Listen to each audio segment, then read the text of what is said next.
Welcome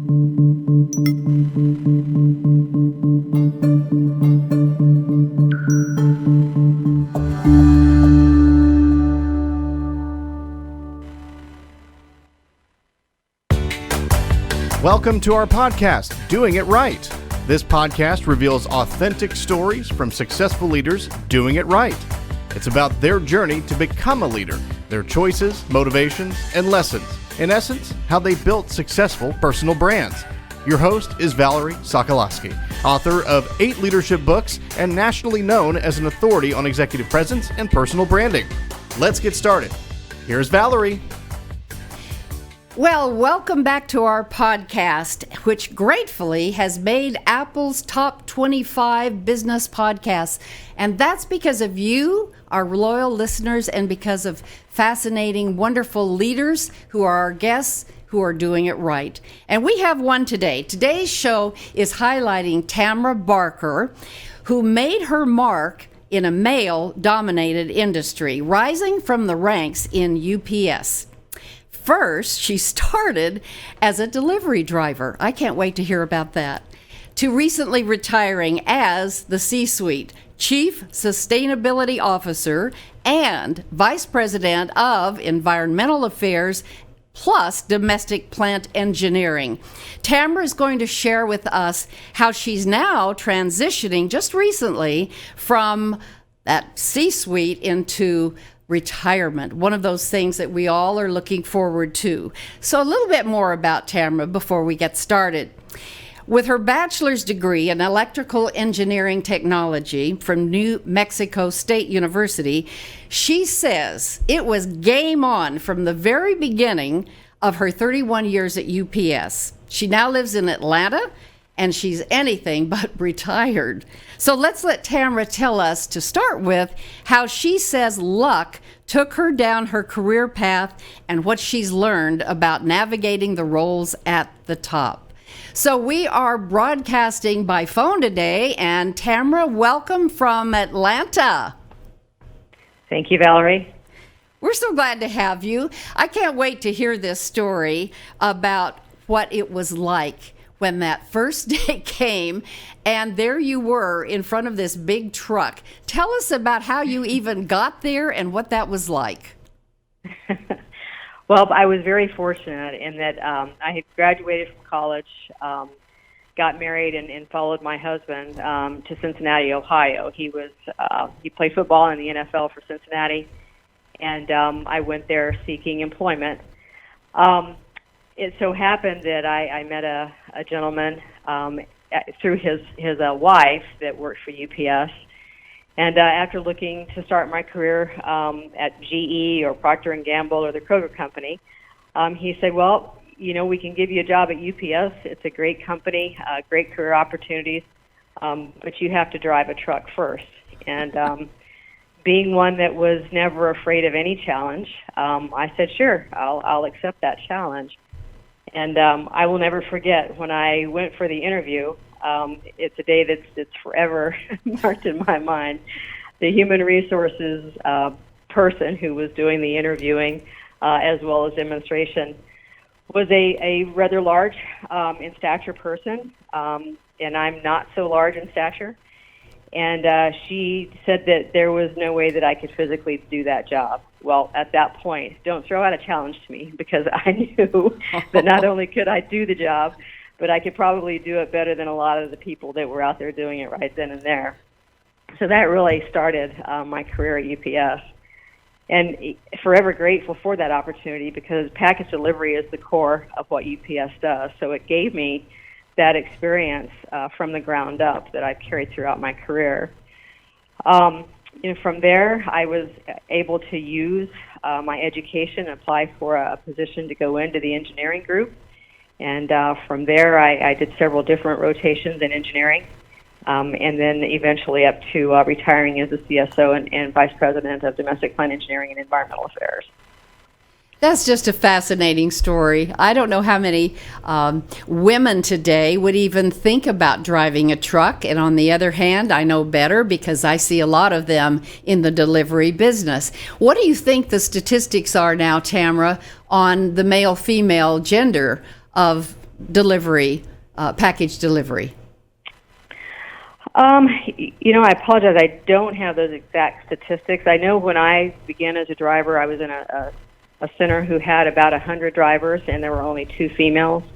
I would venture to guess we're probably now up 20-25% perhaps female delivery drivers. Mm-hmm. Well, I asked that question because there's a big push now for women to know about all kinds of employment opportunities that maybe they might not think of previously. So as an example, you're just mentioning one, construction is another one, and so forth. So there's so much opportunity for women that likely wasn't even considered in the past, don't you think? Oh, I agree. I absolutely agree. And I think so much focus was placed in the past on of the physical stature of someone or the perceived physical abilities, when that really shouldn't be what a person's qualifications are based upon, because as now we've got tools to do the jobs, and we learn how to work smarter and not harder and accomplish results that we need to when it comes to those physical types of jobs. Sure. So you rose in the ranks, and I'm curious to know about what the Chief Sustainability Officer is like, and you did do that worldwide. Am I right on that? Right. So UPS is a worldwide company. Sustainability is run out of our corporate headquarters, though we have representatives in every region around the world in which we operate. But the role of the CSO is really to guide the company to focus on those things that are most important and most relevant to our business when it comes to sustainability. Sustainability is a very broad, very broad and encompassing term, and different companies impact the sustainability goals in different ways. So my job was to focus on those that we could have the most significant impact on and ensure that it was at the core of the business that we do.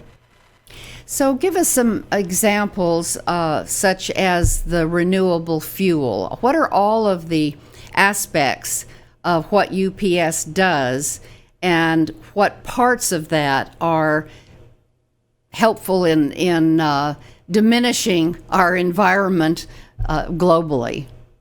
Right. So when we talk about renewables, we will really focus for this conversation on vehicle renewables. And UPS has what we call a rolling laboratory because we operate in so many different terrains, diverse environments, diverse elements. There's really not a one solution fits all for all of those. Electric vehicles, they perhaps don't perform so well in very, very cold environments. They're not good for very long-range deliveries or long-range routes. So we can't say we'll go all electric vehicles because at this time it's just not possible. So we test a variety of fuels in different applications. We have compressed natural gas, we have liquefied natural gas, we have propane, we have electric, we have hybrid electric. Pretty much every type of fuel that's out there, we have in some form or fashion currently in a test mode. And by using this live rolling laboratory, we're able to best determine the most efficient vehicle and the most efficient fuel for the conditions in which that vehicle operates. Anna, did you have a comment about that? Yes, I did. It sounds, that's a personal interest that I have. Let me take that lower. So how UPS is reducing their carbon footprint, which is so important and it has been on the news so often. So would you like to develop a little more on that? Because on leadership, that has been a big topic. So how is UPS reducing our carbon footprint? Several ways. One is this rolling laboratory that we continue to work with manufacturers on perfecting the fuel consumption of the vehicles and perfecting the operation of the vehicles. We also we're firm believers that the greenest mile is the mile that's never driven. Therefore, we optimize the routes of our drivers. We fully deployed Orion, which at the beginning of every day fully optimizes that driver's routes based on the packages that they have on their vehicle for delivery. We are currently rolling out Orion which is basically it's a live update as the driver goes through the day. So if for example there is a package that is found on the driver's route, or if there are traffic conditions that would hold that driver up and he or she would have to sit idling, Orion will reroute and find the most optimal route for that driver so that we're not driving unnecessary miles or sitting idling, wasting fuel, and not making deliveries. We're also, listening to our customers, listening to society. Not every package has to be delivered to a front door. With society, the way that we're moving today in apartment buildings or condominiums, where we may not be able to leave packages at every door, the preferred is to either have them delivered to their workplace or to access points so that the customer, at their convenience, can pick those packages up. It's fascinating, isn't it? I'm at my office or at my home, and I see my UPS person come. And by the way, the person who delivers my packages has been there forever. I don't know what his tenureship is, but thinking about that, what I know about UPS is you have a lot of long-term employees, which says a lot about the company. So what would you share about what keeps people at UPS? I think what keeps people at UPS is the people. Our customers, I know the routes that I drove when I was a driver, you develop close relationships with those customers. They kind of become part of your family because you know them. A lot of residential customers, especially with the continued evolution of e-commerce, you're making deliveries to those customers daily. So they really become like family. And the company is, the ethics can't be topped at UPS. The compensation is excellent. Our benefits are excellent. And it's truly a company that's owned by our employees. Mm-hmm. And, a great deal of job security at UPS. We always are very frugal, very conscious of how we spend, how we expand. And I think our employees appreciate that and feel a sense of security at UPS. That's nice to hear. That's what the show is all about, doing it right, whether it's the company or the individual, and in this case, it's both. Tamara, I'd like to ask you about what it was like as a leader, the challenges and maybe the benefits of being a woman as you climbed that ladder to the C-suite in this very male-dominated industry.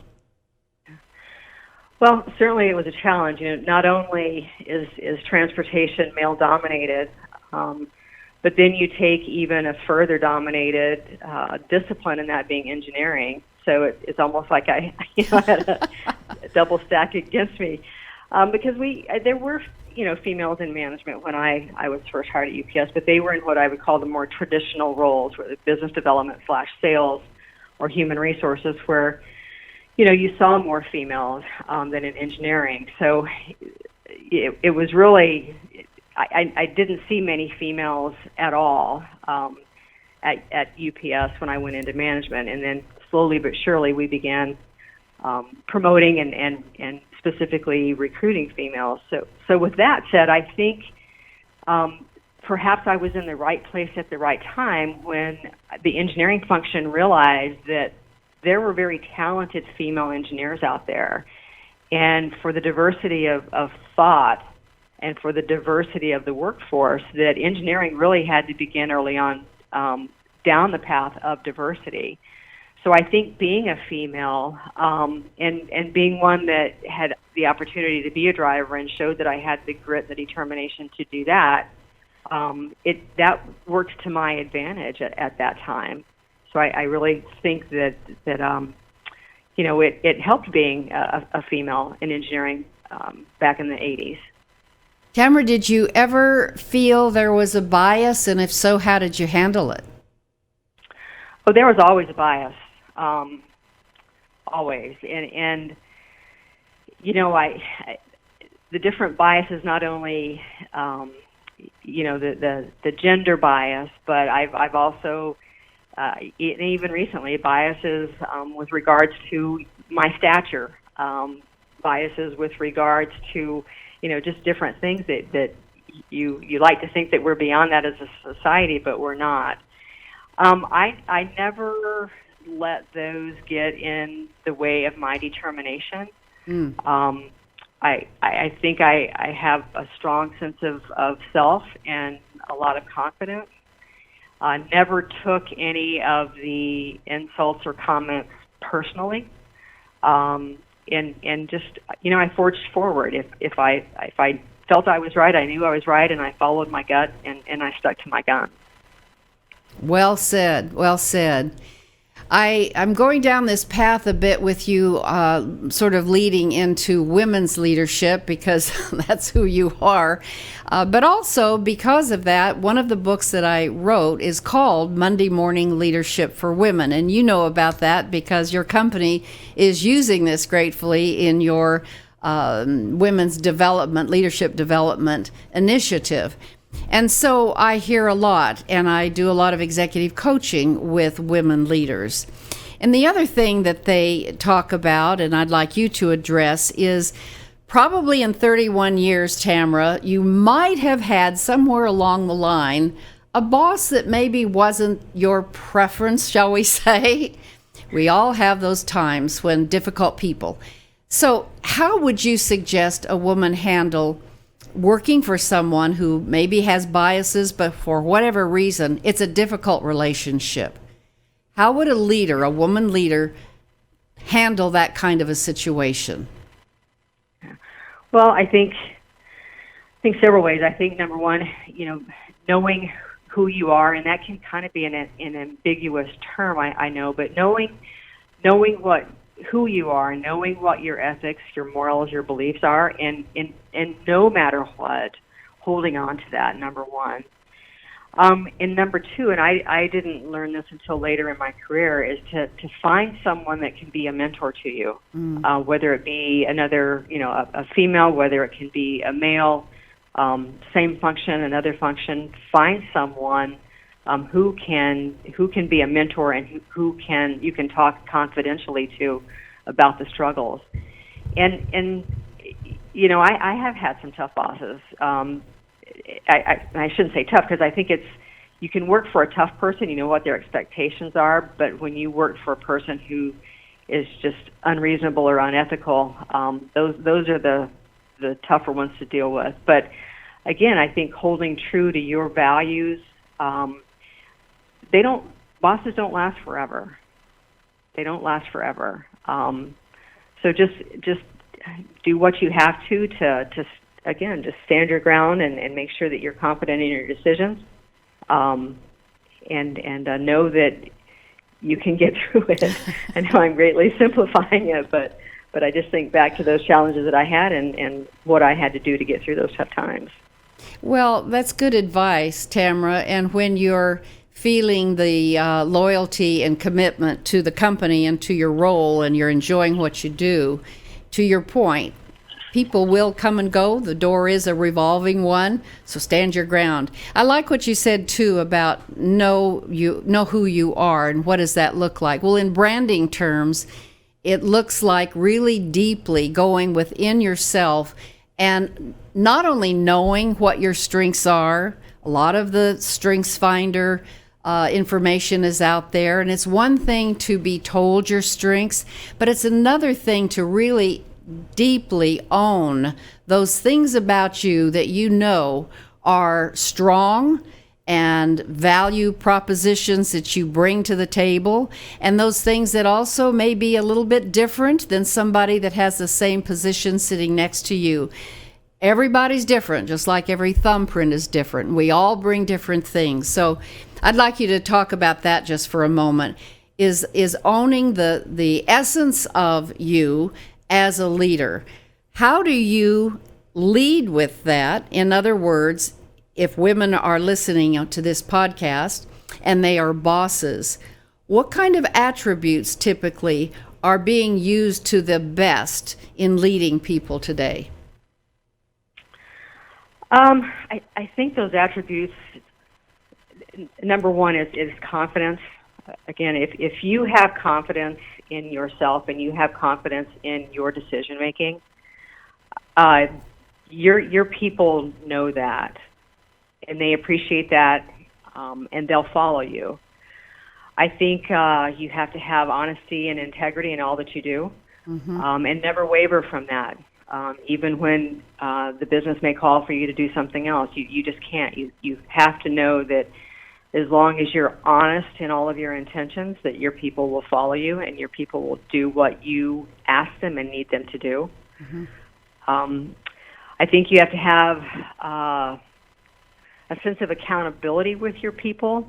And you know, accountability isn't always a negative thing. People want to be held accountable. Yeah. Everybody wants to know what their boundaries are, and human nature will push you to the edge of those boundaries. And I think it's important that you hold people accountable and understand that you hold different people accountable in different ways. But as long as people are seeing themselves and others held accountable, they'll have a greater deal of respect for you. And again, they'll respond and do what you need them to do.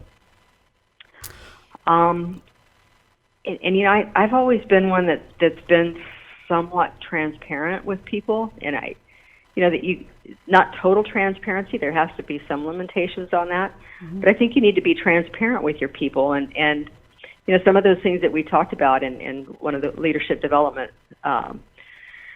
conference calls with UPS is that there's always been such a shroud of secrecy around people and people's lives. Well, people's lives, they really do matter, and people's lives get brought into the workplace. And I'm human too, and I'm transparent about things that happen in my family that may affect my day-to-day activities, or may affect my thinking, or may affect my decision-making, but it's only a temporary thing. But if I'm transparent with my people, they understand me, they trust me, they know that I'm being honest and that I have integrity, then again, that just leads to a greater sense of trust and teamwork with those people.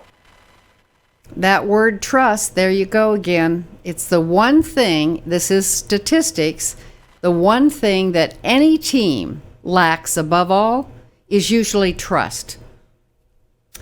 Isn't that sad? But transparency is very much part of the answer on that. I agree with you. Do you think, Tamara, that, here's a loaded question, do you think that men or women are better leaders? You know, I think they're different leaders. I really think that they're different. I can't say that one is better or the other, because I would be showing some bias there. But I think that men and women lead differently. You know, I heard it said at one point in my career that women tend to lead from behind. And you know, as I watched myself grow, I think that that's true, because to me, leading from behind doesn't mean that I go in and correct things that are wrong that my people did. It's that I give them a direction. I tell them what that North Star is, and I point them that way, and through a series of checks and balances and coaching and counseling, I ensure that they're staying on that path. And when they may get off the path, then that's when we bring them back on. So I'm not telling them exactly how to get there, but I'm making sure that they're staying on that path. Whereas I think men tend to want to say, you do it this way. So a little bit maybe more collaborative rather than tell. And every individual is different. Tamara, I've always said to male or female clients, you know what? We are professionals in the workplace. Forget about, well, I'm a man or I'm a woman. We're all professionals. And if we just approached work with that mentality, I think that would be helpful. What do you think? Oh, I agree. I agree. And, you know, and having that mentality will just continue to further break down any biases that exist. You know, that we're all professionals. It doesn't matter, you know, what your physical appearances are. We're all professionals.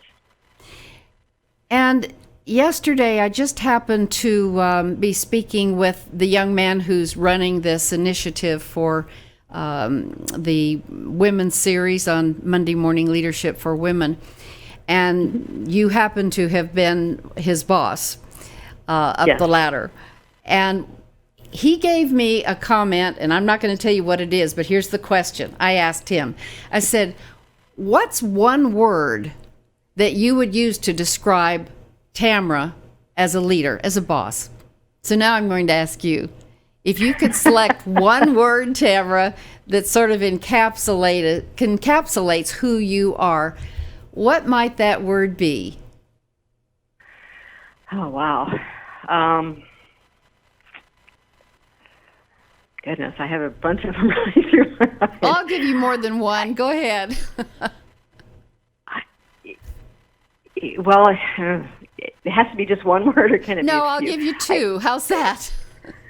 I think fearless, number one.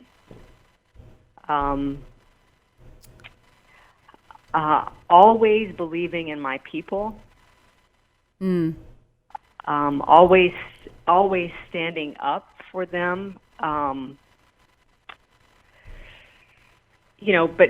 understanding on the backside of that, if there was something that they did wrong, that's a conversation, one-on-one with them, but certainly not a public one. But gosh, that's hard, Valerie. I think perhaps endearing maybe might be fearless, but yet endearing to my people. I like fearless. What does that look like? I think fearless is again, having the confidence in the decisions that I make. Not everyone agrees with that, but that's not my job, is to make sure everyone agrees with my decisions. That's my decision, and I'm confident in that. Mm-hmm. I was honest of intent and purpose when I made that decision. So I think with that, I'm not afraid if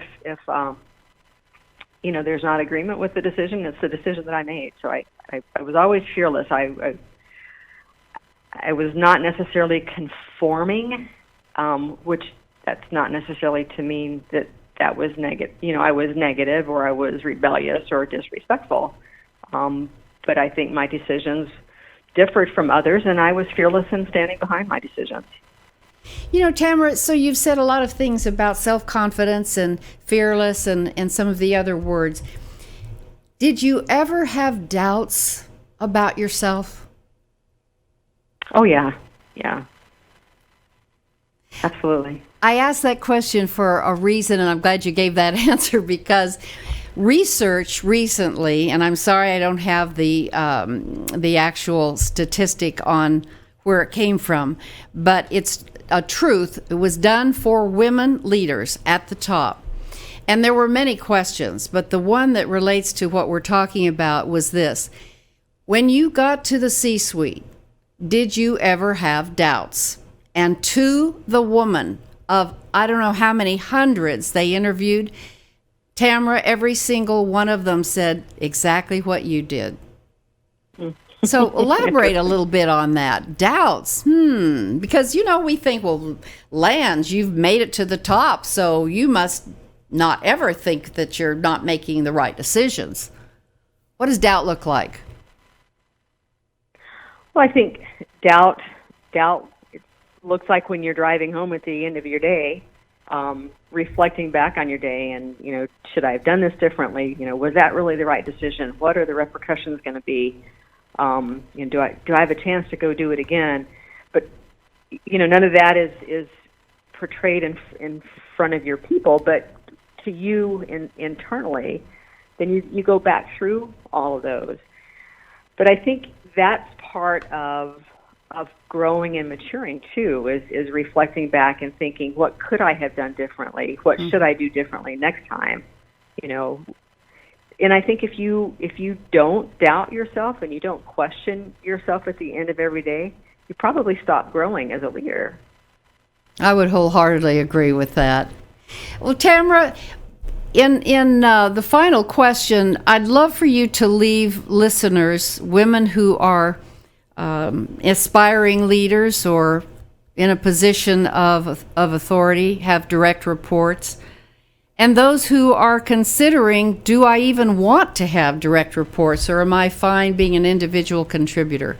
Basically, my question is, could you give us just 3 tips to being a woman in leadership today? 3 things you think are most important. I think know your responsibilities, know your job better than anyone else knows it. And then in that, be confident that you know it and confident in your decision making.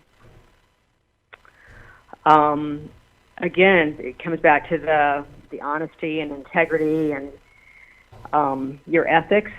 Know what you stand for and don't waver. Don't waver on that. And then I think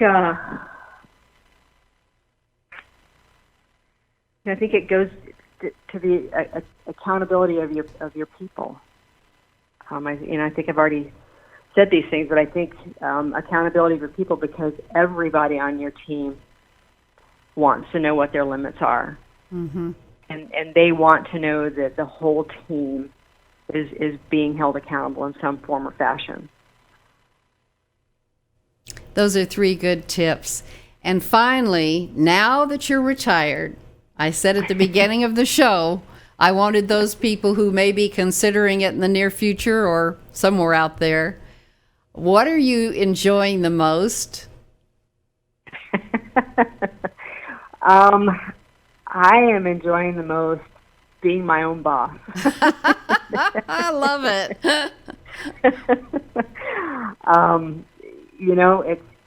It really is planning my week out and then executing that plan, getting things done, that personally that I wanted to get done. And knowing that if I just want to pick up and go visit the grandchildren, or I want to pick up and go somewhere, or I was up in Cincinnati a couple of weeks ago with my daughter and grandsons, and she needed me to stay an extra day because the babysitter had an issue, and the flexibility to do that's just invaluable, to be able to not have to worry about, meetings or Monday work or anything like that. And then more outdoors. I love the outdoors, being able to get out with the kayak or go hiking or on the bike, or it's great just being able to be outdoors the majority of the days. Well, you know what? You certainly deserve to do all of that and more. Tamara, thank you so much for being on the show today, and just continue to enjoy life at its fullest. Thank you so much. You're welcome. And for our listeners, thank you for tuning in. I hope you got some good nuggets of leadership truth today. Be sure to make comments, and if you haven't subscribed to the podcast, I'd appreciate it if you do, and share it with others. In the meantime, stay authentic, live your brand. Bye for now. Thanks for listening. To receive Valerie's voice, free monthly leadership tips, and to learn more about her leadership programs and coaching, visit her website, valerieandcompany.com. Next week, we'll be here again to inspire, engage, and equip you with teachable points of view from successful leaders who have been doing it right. Until then, lead authentically.